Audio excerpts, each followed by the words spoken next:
After excluding me from the last 5 Christmas celebrations, my daughter showed up at my door. "Mommy, my mother-in-law is moving in with us and has nowhere to stay. Is your beach house available?" I just smiled and pointed to the couch. She couldn't believe what she saw. Subscribe to the channel for more stories like this, and comment the city you're watching from. My name is Paula, and I'm 65 years old. As I sit here in my living room, staring at the Christmas ornaments I refuse to put away even though it's already February, I can't help but count. 5 Christmases I've spent alone while my daughter Chloe celebrated with her husband's family. It didn't start this way. For years, our Christmas traditions were sacred. I'd spend weeks preparing the perfect turkey, making my grandmother's stuffing recipe from scratch, and decorating every corner of this house until it looked like something from a holiday magazine. Chloe would arrive Christmas Eve with her arms full of presents, and we'd stay up late wrapping gifts and watching old movies.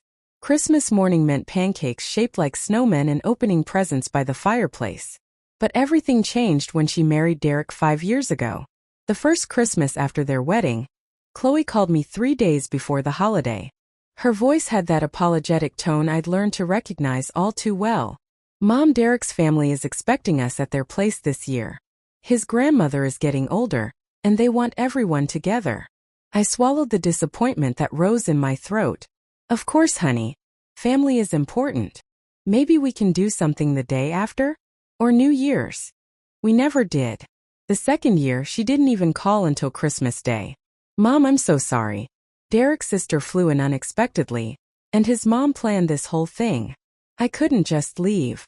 By the third year, I stopped expecting her call altogether. I learned to buy smaller portions at the grocery store, to skip the elaborate decorations that felt foolish for an audience of one. I told myself it was natural for a married woman to prioritize her husband's family. I told myself a lot of things to make the silence hurt less. The fourth Christmas, I actually drove by Derek's parents' house. I didn't stop, didn't even slow down really, but I saw the cars lined up in their driveway. Chloe's red Honda was there, parked between Derek's truck and what I assumed was his brother's SUV. Through the warm glow of their front windows, I could see shadows moving around, people laughing, living. My daughter was in there, celebrating Christmas just like we used to, except now I was the one who didn't belong. I went home and ate a frozen dinner while watching reruns of Christmas movies I'd seen 100 times before. Last Christmas, the 5th one, I didn't even bother cooking. I volunteered at the community center, serving meals to people who, like me, had nowhere else to go. At least there I felt useful instead of just forgotten. The hardest part wasn't being alone on Christmas Day. It was realizing how easily I'd been erased from my daughter's life. Chloe would call occasionally throughout the year, usually when she needed something. Could I help with the down payment on their new car? Could I watch their dog while they went on vacation? Could I lend her money for Derek's dental work? And I always said yes. Because that's what mothers do, right? We give and give, hoping that love will eventually flow back to us. But sitting here now, surrounded by the Christmas decorations I can't bring myself to pack away, I realize something I've been avoiding for 5 years. I'm not just alone during the holidays. I'm alone, period. Chloe has a mother when she needs something, but the rest of the time I might as well not exist. The house feels too big around me. 3 bedrooms, 2 bathrooms, a formal dining room that hasn't seen a family dinner in years. I rattle around in here like a marble in an empty jar. Some days I talk to myself just to hear a human voice that isn't coming from the television. I've thought about getting a cat, but even that feels like admitting defeat. Like accepting that this is how I'll spend the rest of my years, alone with a pet for company, while my only child builds a life that doesn't include me. The irony is that I raised Chloe to be independent. When her father left us when she was 12, I worked 2 jobs to make sure she had everything she needed. I went to every soccer game, every school play, every parent-teacher conference by myself because I wanted her to know she was loved and supported. I sacrificed vacations, new clothes, sometimes even meals to make sure she could go to college without student loans. I thought I was teaching her to be strong.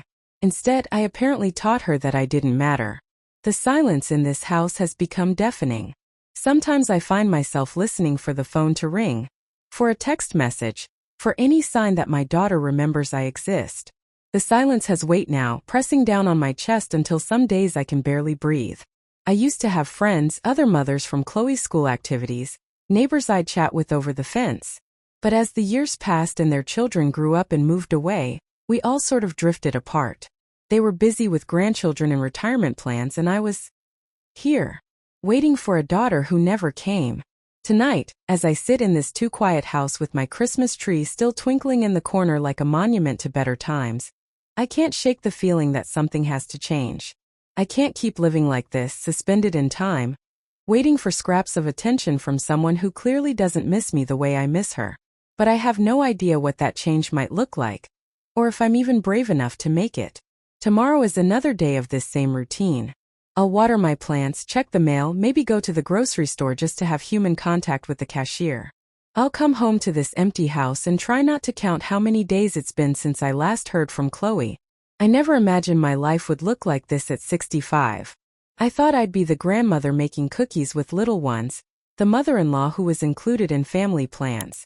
Instead, I'm just a woman growing old in a house full of memories that feel more like ghosts every day. But I'm about to learn that sometimes life has a way of forcing the change you're too afraid to make yourself. The doorbell rang at 2:30 on a Tuesday afternoon, 3 weeks after Valentine's Day. I was in my bedroom, folding laundry that had been sitting in the basket for days. The sound startled me because nobody ever comes to visit anymore. The mailman doesn't ring unless he needs a signature, and the neighbors keep to themselves. For a moment I considered ignoring it. But curiosity got the better of me, and I made my way to the front door, my slippers shuffling against the hardwood floor. Through the peephole I saw a figure I hadn't seen in months. Chloe stood on my doorstep, shifting her weight from foot to foot the way she used to when she was nervous about asking for something as a child. Her blonde hair was pulled back in a messy bun, and she wore a designer coat I didn't recognize. She looked tired, stressed even. I opened the door, and her face immediately broke into that smile she'd perfected over the years. The one that said she needed something but wanted me to feel lucky she was here to ask for it. "Mommy!" She threw her arms around me before I could react, squeezing me tight. The hug felt calculated, too enthusiastic for someone who hadn't bothered to call in 2 months. "Chloe, what a surprise!" I stepped back, studying her face. There were dark circles under her eyes, and her usually perfect makeup looked hastily applied. I know I should have called first, but I was in the neighborhood and thought I'd stop by. She brushed past me into the living room, her eyes already scanning the space like she was taking inventory. "The house looks exactly the same. Why wouldn't it?" I asked, following her. "It's only been 4 months since you were last here." She had come by in October, supposedly to check on me but really to borrow my good china for a dinner party she was throwing for Derek's coworkers. She'd returned it 3 weeks later with a chip in one of the plates and no apology. "I've missed this place," she said, running her fingers along the mantelpiece where I kept photos of us from when she was younger. Her voice had that wistful quality she used when she wanted to soften me up. "How are Derek and the boys?" I asked, settling into my usual chair. Derek had 2 sons from his first marriage who lived with them every other weekend. I'd met them exactly twice in 5 years. "Oh, they're fine. Growing like weeds." She perched on the edge of the sofa, her designer purse clutched in her lap. "Derek got a promotion at work, so things are really looking up for us." I waited. In my experience, when Chloe started with good news, bad news usually followed. "Actually, Mom, that's kind of why I'm here." She leaned forward, her expression becoming more serious. "Derek's promotion means we'll have more responsibilities, more entertaining. You know? His mother is getting older, and she's been talking about wanting to be closer to family." My stomach began to tighten. I could sense where this was heading. She's thinking about moving here from Phoenix. The heat is getting to be too much for her, and she wants to be near her grandchildren. Chloe's fingers twisted the strap of her purse. "The thing is, she'll need somewhere to stay while she looks for a place. Somewhere comfortable but not too expensive." And there it was. "I was wondering," she continued, her voice taking on that sweet, pleading tone I remembered from her teenage years, "if maybe she could use the beach house? Just temporarily while she gets settled." I stared at her for a long moment. The beach house. The little 2-bedroom cottage on the coast that I'd bought 15 years ago with my divorce settlement. The place I'd planned to retire to, where Chloe used to love spending summers when she was in high school. "You want me to let Derek's mother stay in my beach house?" I said slowly. "I know it's a big ask, but she's family now, right? And you hardly ever use it anymore." Chloe's smile faltered slightly. It would really help us out, Mom. Derek is so stressed about his mother's situation, and if we could solve this problem for her, it would mean everything to him. I noticed she didn't say it would mean everything to her. Just to Derek. When would she need it? I asked. Next month. I know it's short notice, but she's already put her house on the market, and Derek is worried about her being alone in Phoenix if it sells quickly. Chloe reached over and patted my hand. You're so good at taking care of people, Mom. Derek's mother would be lucky to have your help. I almost laughed at that. Good at taking care of people. When was the last time anyone had taken care of me? How long would she need to stay? Oh, not long at all. Just until she finds her own place. Maybe 6 months? A year at most. Chloe waved her hand dismissively. She's very independent. You probably wouldn't even know she was there. A year. She wanted me to give up my beach house for a year to a woman I'd never met, the mother of the man who had systematically excluded me from my daughter's life. I'll need to think about it, I said finally. Chloe's face fell. Oh, I was hoping you'd say yes right away. Derek is going to ask me what you said when I get home. Since when do you need Derek's permission to have a conversation with your mother? It's not like that, Mom. We're partners. We discuss things. She stood up, smoothing down her coat. I just thought, with how lonely you must get out here by yourself, maybe you'd welcome having someone around. Lonely. The word hit me like a slap. She thought I was lonely because she'd made me lonely, and now she wanted to use that loneliness to manipulate me into giving up the one place that still felt like mine. I'll call you in a few days, I said, walking her to the door. Don't wait too long, okay? Derek's mother is really counting on this.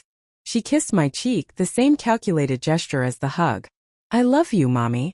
She was in her car and backing out of my driveway before I could respond. I stood in my doorway watching her red Honda disappear down the street, and felt something shift inside me. For 5 years, I'd made excuses for her behavior. She was busy with her new family. She was trying to fit in with Derek's relatives. She was building her own life. But standing there, still feeling the phantom weight of that manipulative hug, I finally saw the truth. Chloe didn't see me as her mother anymore. She saw me as a resource. A bank account with emotions attached, someone who could be counted on to say yes when she needed something and to disappear quietly when she didn't. Derek's mother needed a place to stay, and naturally, they'd thought of good old Mom. Reliable, lonely, eager-to-please Mom who owned property and had nothing better to do than help out her daughter's new family. The irony was almost laughable. I wasn't family enough to be included in Christmas dinner, but I was family enough to house Derek's mother for a year. As I closed the door and leaned against it, I realized something important. For the first time in 5 years, I had something Chloe wanted that she couldn't just take. And for the first time in 5 years, I was starting to think I might not give it to her. But what she was about to discover about my beach house would change everything between us forever. 3 days later, Chloe called. I was having my morning coffee and reading the newspaper when her name appeared on my phone screen.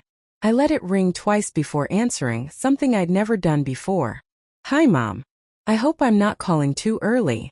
Her voice was bright, but I could hear the underlying tension. It's 9 o'clock, Chloe. I've been up for hours. Right, of course. I forgot you're still an early bird. She laughed nervously. So, I was wondering if you'd had a chance to think about Derek's mother using the beach house? I set my coffee cup down carefully. Actually, I have. Why don't you come over, and we can discuss it in person? There was a pause. Can't we just talk about it now? I'm pretty busy today. I think this conversation requires seeing each other face to face. Another pause, longer this time. Okay, I guess I could stop by around lunchtime. Is noon good? Perfect. I'll see you then. I spent the morning preparing. Not food or refreshments but myself. I showered, dressed in my nicest slacks and blouse, and even put on a little makeup. If this was going to be the day everything changed between us, I wanted to look like the dignified woman I was trying to become. At exactly noon, Chloe arrived. She was dressed more casually this time, jeans and a sweater, her hair down around her shoulders. She looked younger somehow, more like the daughter I remembered. So, she said, settling onto the sofa with the confidence of someone who expected good news. What did you decide about the beach house?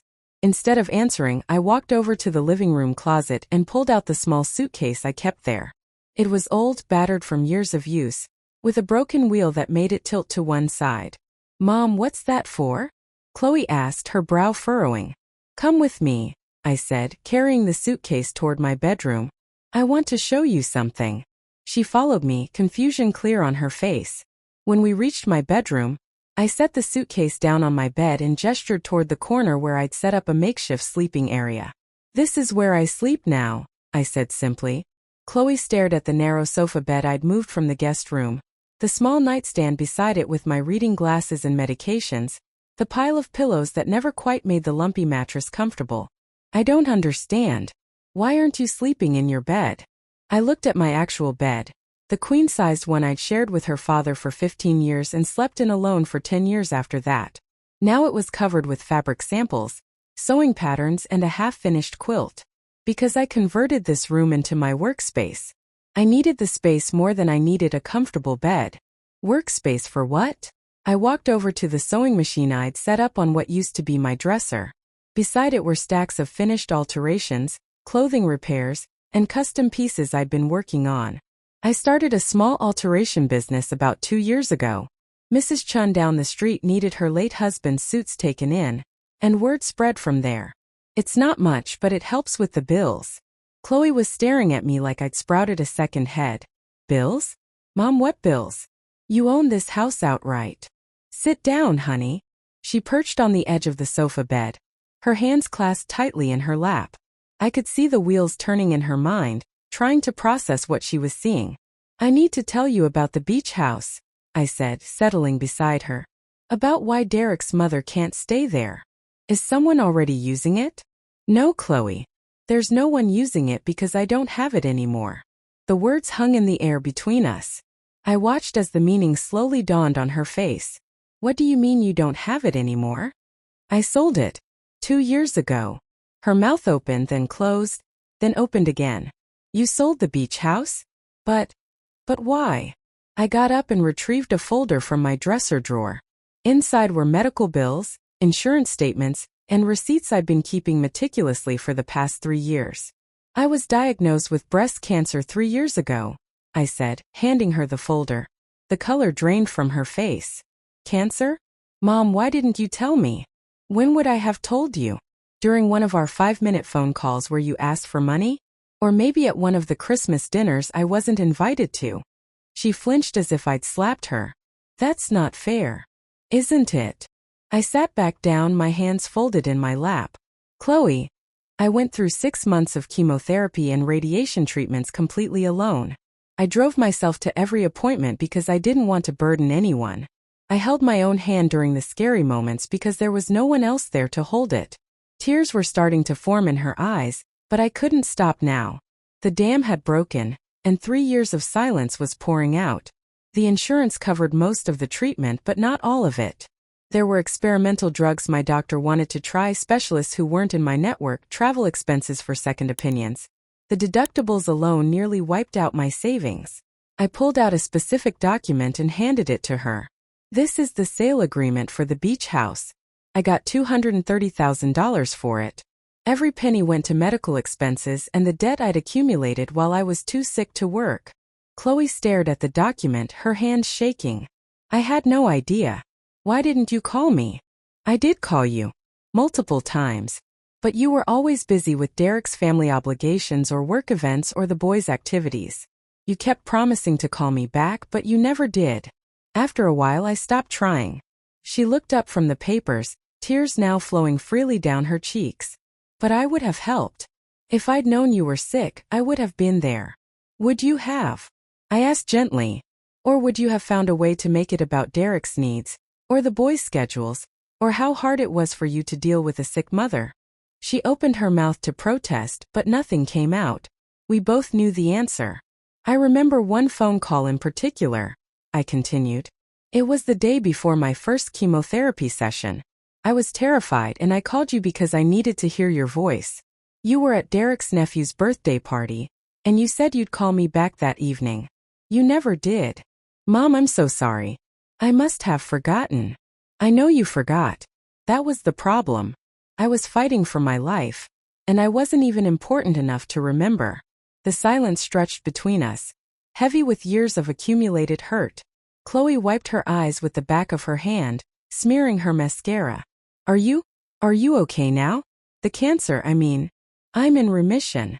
Clean scans for 18 months now. But the experience changed me, Chloe. When you're facing your own mortality, you start to see things clearly. You realize which relationships actually matter, and which ones are just habits you've been maintaining out of obligation. She was crying openly now, clutching the sale agreement like it might disappear if she let go.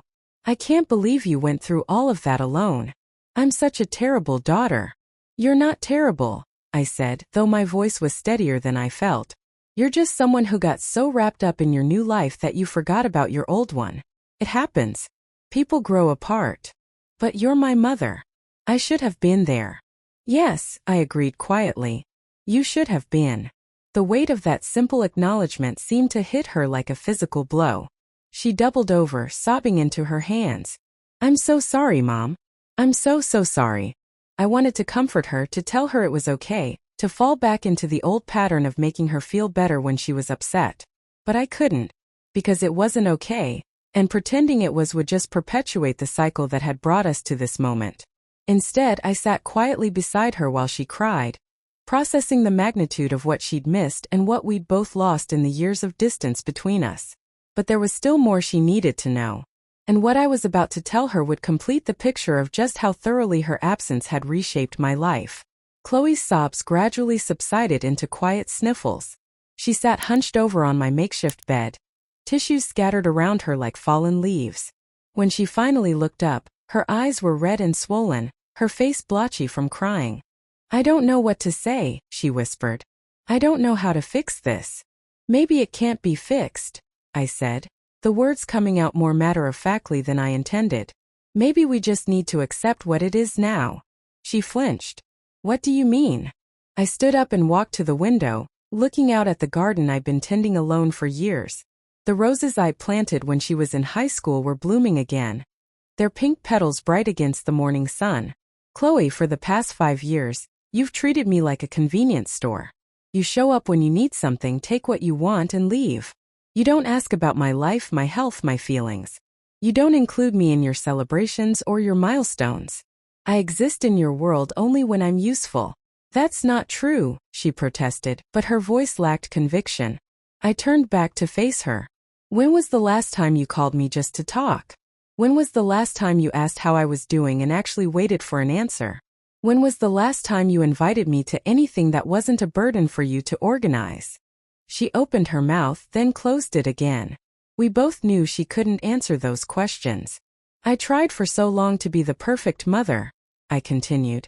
The one who never complained, never made demands, never expressed needs of my own. I thought if I made myself small enough, easy enough, you'd want to keep me around. But all I did was teach you that I didn't matter. You do matter, she said, fresh tears starting. Mom, you're my mother. Of course you matter. Then why don't I feel like it? The question hung between us like a challenge. Chloe wiped her nose with a tissue and looked around the room again, really seeing it this time. The sewing machine, the stack of alterations, the medical bills still scattered on the bed. How bad did it get? She asked quietly. Financially, I mean. I walked over to my dresser and pulled out another folder. This one contained bank statements, utility bills, and notices I'd hoped I'd never have to share with anyone. After the cancer treatments, I had about $3,000 left in my savings account. The beach house sale covered the medical debt, but it didn't leave me with any cushion. When the economy shifted and fewer people needed alterations, there were months when I wasn't sure I could pay the electric bill. I handed her a notice from 18 months ago. This is a late payment warning for my mortgage. I was 3 months behind. Her face went white. But you said you owned the house outright. I did. But I had to take out a reverse mortgage to cover my living expenses when I was too weak from chemo to work. The payments start small, but they compound quickly. A reverse mortgage? Mom, those are terrible deals. You could lose the house. I know what I could lose, I said sharply. I also know what I needed to survive. And I needed to survive more than I needed to leave you an inheritance. She looked stricken. I never thought about an inheritance.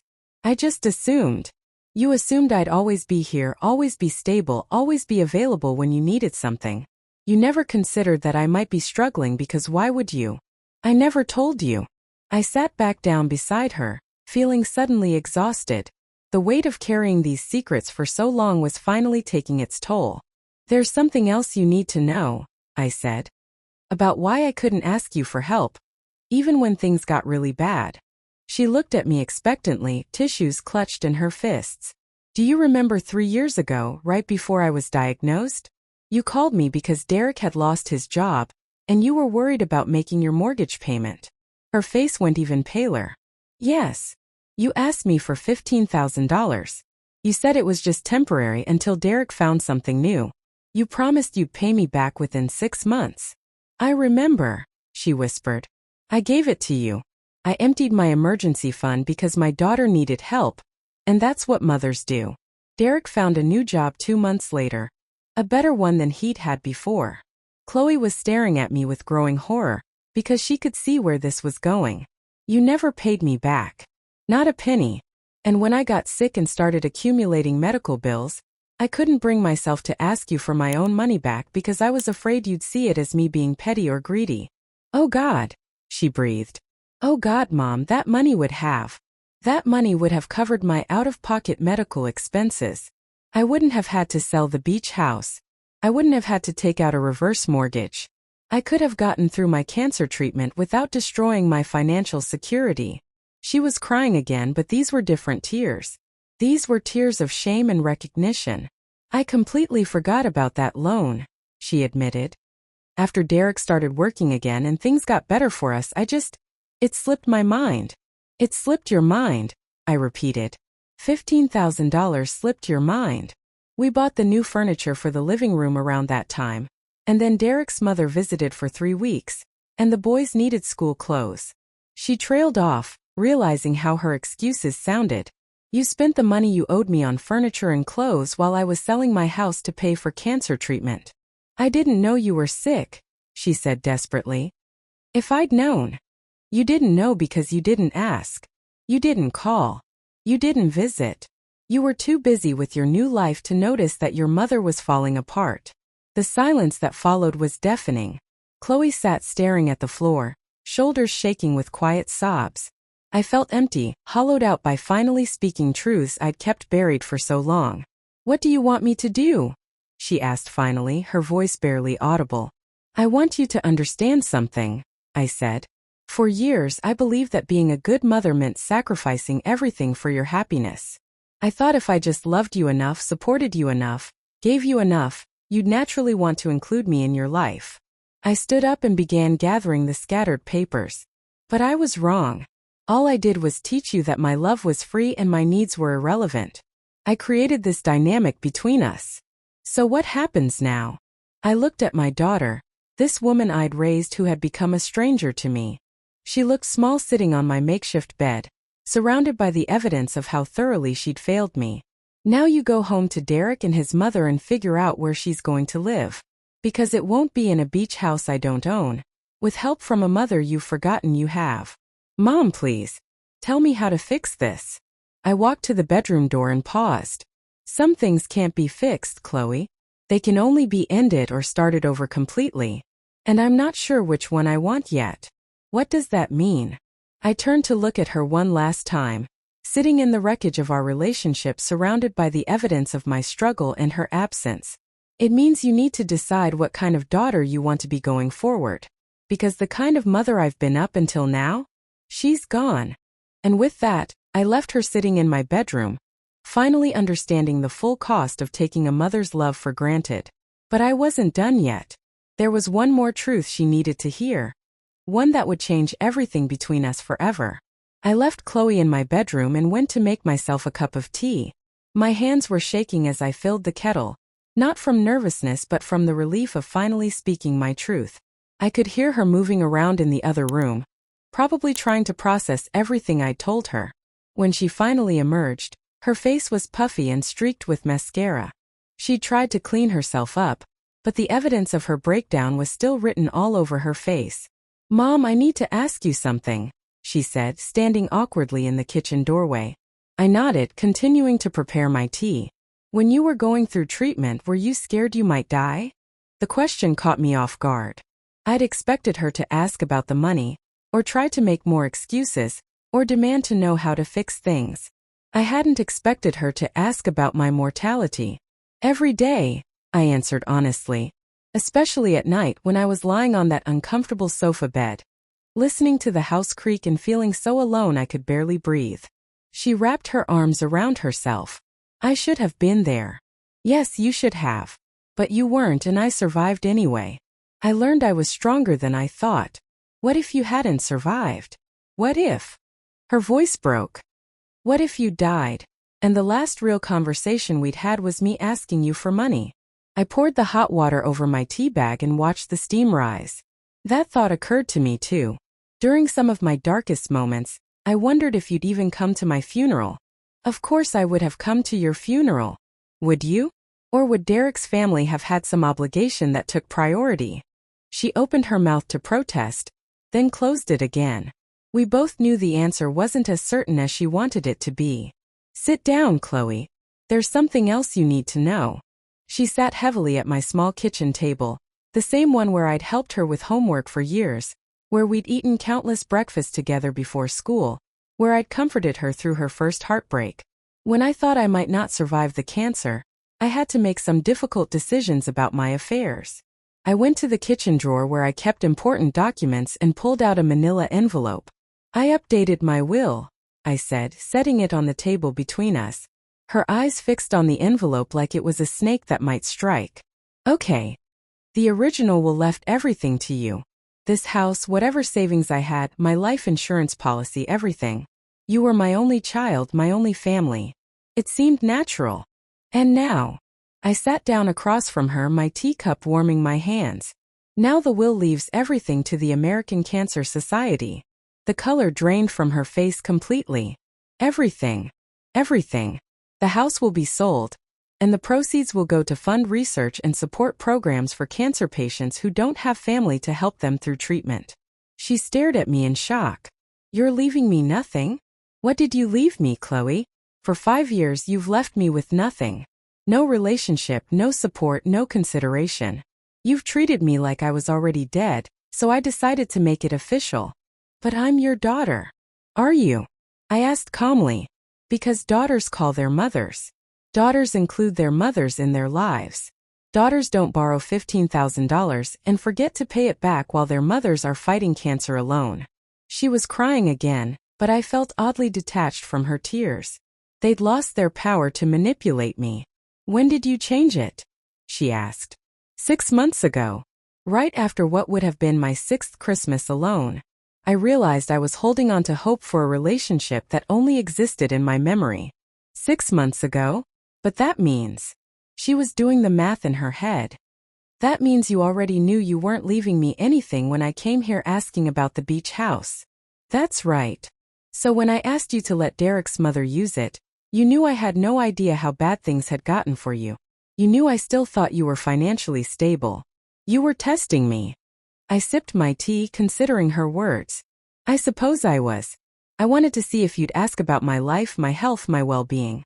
I wanted to see if there was any part of you that still thought of me as a person rather than a resource. And I failed. Spectacularly. The word hung between us like a verdict. Chloe put her head in her hands, her shoulders shaking. I can change, she said finally. I can be better. I can be the daughter you deserve. Can you? Because this isn't just about one conversation, Chloe. This is about a pattern of behavior that's been going on for years. This is about fundamental choices you've made about what matters to you and where I fit in your priorities. People can change. You said yourself that cancer changed you. Cancer didn't change me. Cancer revealed who I really was underneath all the people-pleasing and self-sacrifice. It stripped away everything that wasn't essential and showed me my true nature. I leaned forward, studying her face. So let me ask you something, and I want you to think carefully before you answer. If I hadn't told you about the will today, if you'd found out about it after I died, what would your reaction have been? She was quiet for a long moment, and I could see her wrestling with the honest answer. I would have been angry, she admitted finally. I would have felt betrayed. I would have thought you were being petty and vindictive. Even after learning about the cancer, the financial struggles, the loneliness? Maybe. I don't know. I might have convinced myself that you were just bitter and trying to hurt me from beyond the grave. Her honesty was both refreshing and devastating. That's what I thought you'd say. Because even now, even after everything I've told you, part of you still thinks this is about punishing you rather than protecting myself. Isn't it both? I considered that. Maybe there is an element of wanting you to understand what it feels like to lose someone important to you. But mostly, it's about finally putting my energy and resources toward people who will actually value them. What would it take? She asked desperately. What would it take for you to change the will back? You're still not getting it, I said gently. This isn't a negotiation. This isn't a test you can pass to get your inheritance back. This is me finally accepting that the daughter I raised and the woman you've become are two different people. But I'm still your daughter. Biologically, yes. But relationships require more than shared DNA. They require effort, consideration, mutual respect. They require showing up, even when it's inconvenient. I finished my tea and set the cup down carefully. For 5 years, you've shown me exactly how much our relationship means to you. I finally decided to believe you. She was crying harder now, but there was something desperate in it. Something that felt more about her loss than about my pain. There has to be something I can do. Some way to prove that I can change. Maybe there is. But it won't be about changing my will back. That ship has sailed. It would be about building something entirely new between us. Something based on who we actually are rather than who we used to be. What would that look like? I stood up and walked to the window, looking out at the roses again. They bloomed every year, whether anyone was there to appreciate them or not. I don't know yet. But I know it would start with you going home and having a very honest conversation with Derek about priorities and respect. It would involve you figuring out how to be a daughter to a mother who no longer needs you to take care of her. I want to try. Do you? Or do you want to not lose your inheritance? The question hit her like a physical blow. She opened her mouth to protest, then stopped, realizing she couldn't honestly answer it. I think you should go home now, I said gently. You have a lot to think about, and I need some time alone. She stood up slowly, gathering her purse like it weighed 100 pounds. At the door she turned back to me. Mom, I really am sorry. For all of it. I know you are. But sorry doesn't undo 5 years of neglect. Sorry doesn't give me back the time I spent alone and afraid. Sorry doesn't rebuild a relationship that was allowed to die from indifference. So what happens now? I looked at this woman who was my daughter but also a stranger, who was sorry but might not be sorry enough to actually change. Now you decide who you want to be. And I continue becoming who I'm meant to be without waiting for your permission or participation. After she left, I sat in my quiet house and felt something I hadn't experienced in years. Peace. Not happiness exactly, but the deep calm that comes from finally telling the truth and accepting its consequences. But the story wasn't over yet. What happened next would determine whether this was an ending or a beginning. 3 months passed without a word from Chloe. At first, I found myself checking my phone obsessively, wondering if she would call, if she would try to salvage what was left of our relationship. But as the days turned into weeks, I realized something surprising. I wasn't waiting anymore.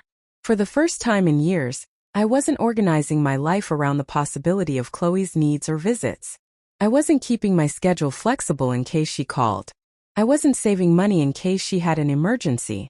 I was simply living my own life. The change was remarkable. I started taking a watercolor painting class at the community center on Tuesday evenings. I joined a book club that met Thursday afternoons.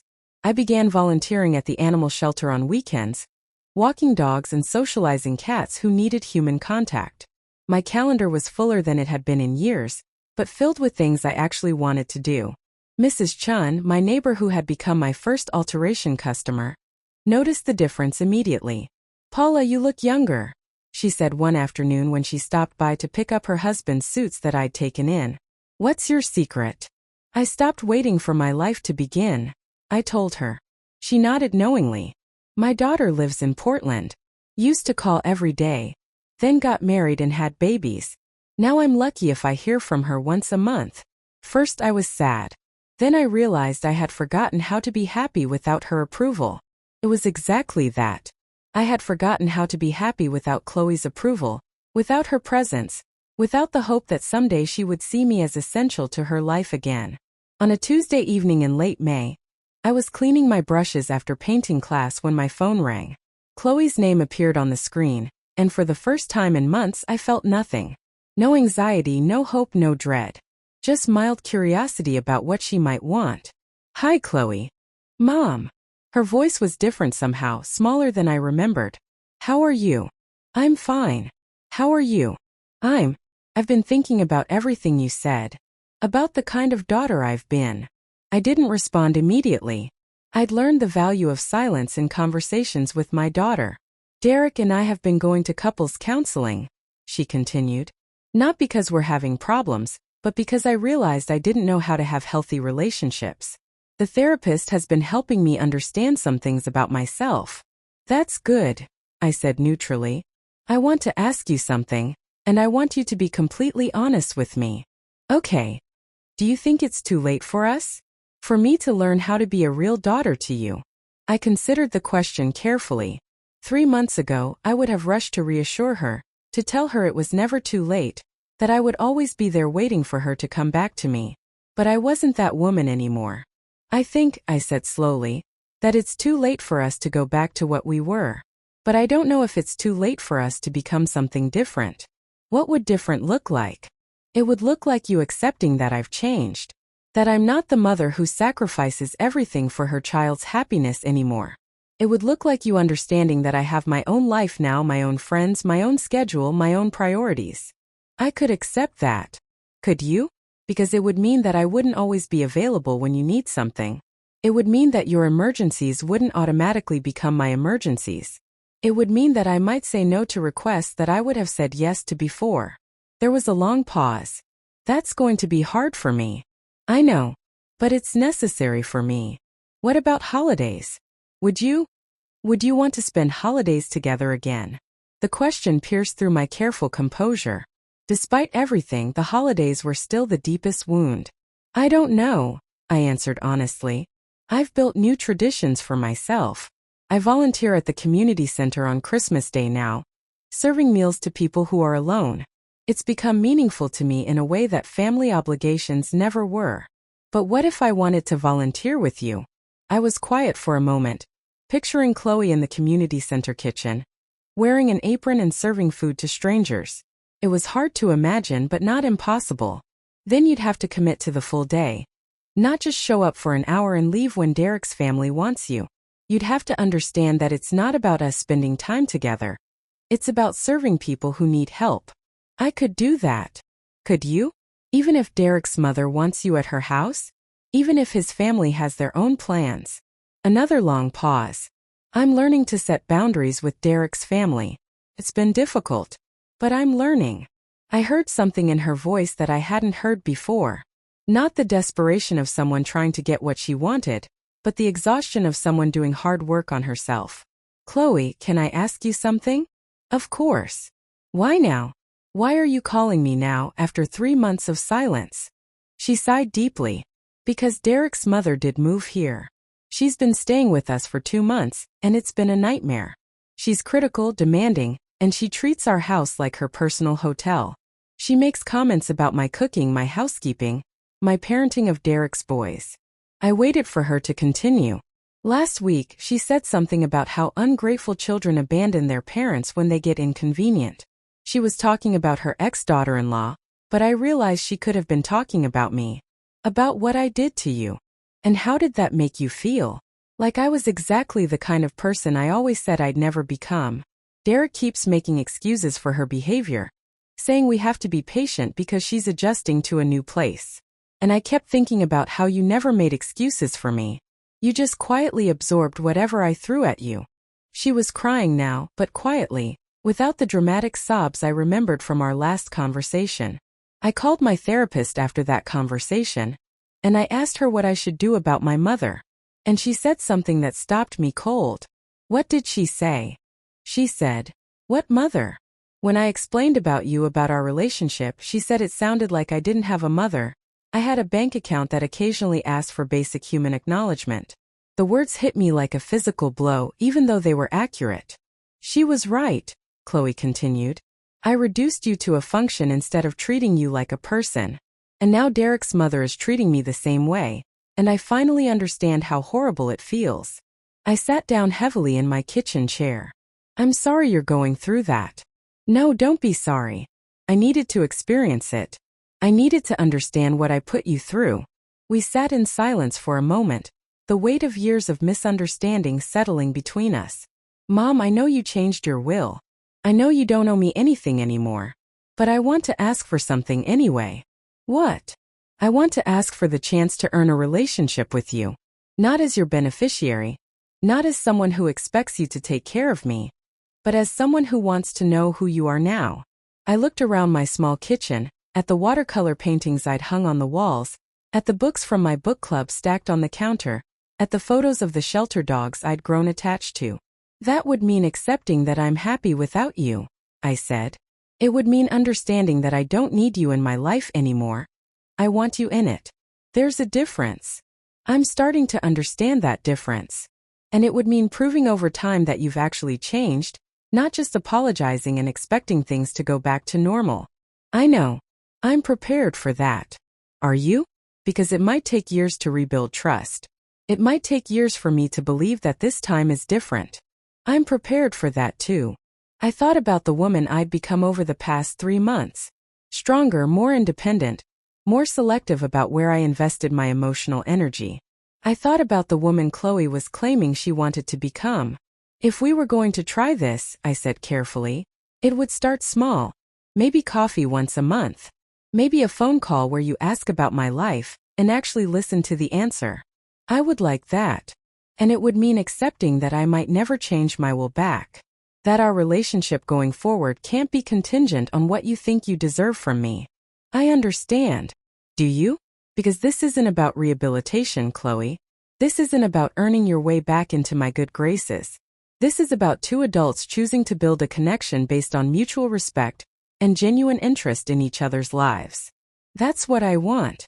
That's all I want. I believed her, or at least I believed that she believed herself. Whether she could actually follow through remained to be seen.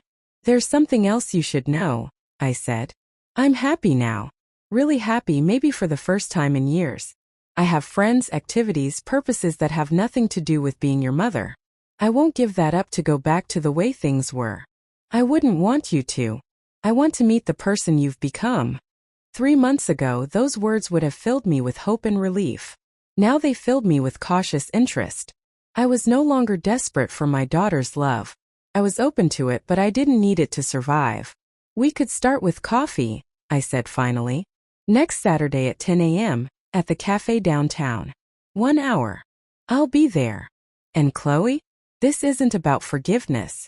This isn't about forgetting what happened. This is about seeing if we can build something new from scratch. I understand. After I hung up, I sat in my kitchen as the evening light faded. I felt peaceful, centered in a way I hadn't expected. Whether Chloe showed up on Saturday, whether she proved capable of change, whether we managed to build a new relationship, none of it would determine my happiness anymore. I had learned the most important lesson of my 65 years. I was complete on my own.